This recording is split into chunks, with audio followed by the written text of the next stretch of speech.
Bienvenidos chicos y chicas del grado octavo.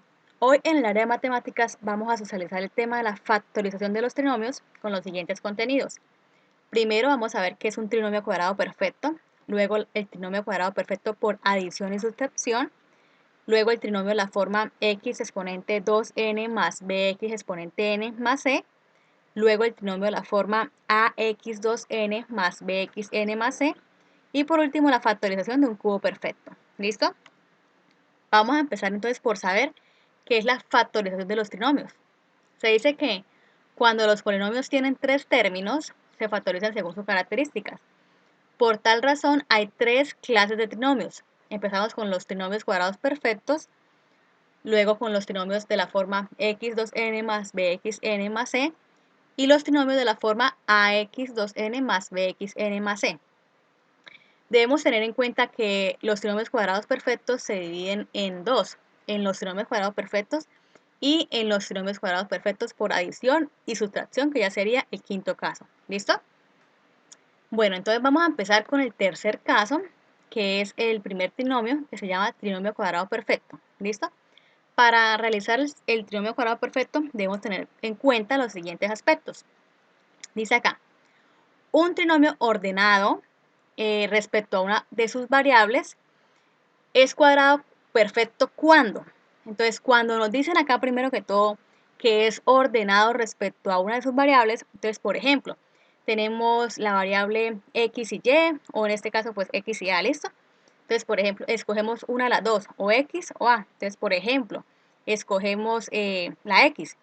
Vamos a ordenarlo, es decir, que su exponente mayor quede al principio y vaya disminuyendo, ¿verdad? Como lo podemos observar acá. Por ejemplo, x2 menos 2ax, ¿cierto?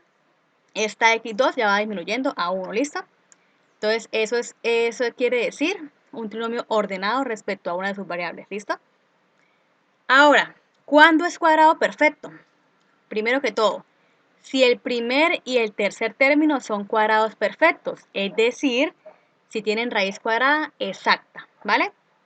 Ahora, el segundo término es el doble del producto de las raíces cuadradas del primer y tercer término. Entonces, por ejemplo, le vamos a sacar las raíces cuadradas. De x2 sería x, de a2 sería a, lo multiplicamos y luego lo multiplicamos por 2 a lo último, ¿sí? Que sería el doble. Dice el tercer paso, el primer y tercer término siempre son positivos. El segundo término puede ser positivo o negativo. Entonces, por ejemplo, si nos dan un trinomio que el último término sea esté negativo, entonces ya no es un trinomio cuadrado perfecto. ¿Sí? Solamente puede ser negativo o positivo el segundo término. ¿Listo? Dice acá, factorizar un trinomio cuadrado es el proceso inverso a encontrar el desarrollo del cuadrado de la forma de la suma o diferencia de dos términos. Entonces, por ejemplo, mira, acá está esta suma de dos términos al cuadrado, ¿verdad? El cuadrado de estos dos términos. Y acá está la diferencia de dos términos al cuadrado, ¿verdad? Entonces, por ejemplo, ¿esto cómo se soluciona? Recordemos, entonces x por x es x al cuadrado de los dos términos, ¿verdad? Más el cuadrado del segundo. Entonces, por ejemplo, a por a al cuadrado. Ahora la diferencia, x al cuadrado, ¿cierto? Porque x por x a la 2, menos, porque acá está menos, el doble del producto de sus dos términos, ¿cierto? Más el cuadrado del segundo. Entonces, ¿qué significa factorizar un trinomio? Entonces, ese trinomio que quedó acá, x2 más 2ax más a2, esto vamos a volverlo la suma o la diferencia de dos términos, ¿cierto? Al cuadrado, es decir, que el trinomio cuadrado perfecto va a dar como un resultado el cuadrado de la suma o la diferencia de dos términos. ¿Listo?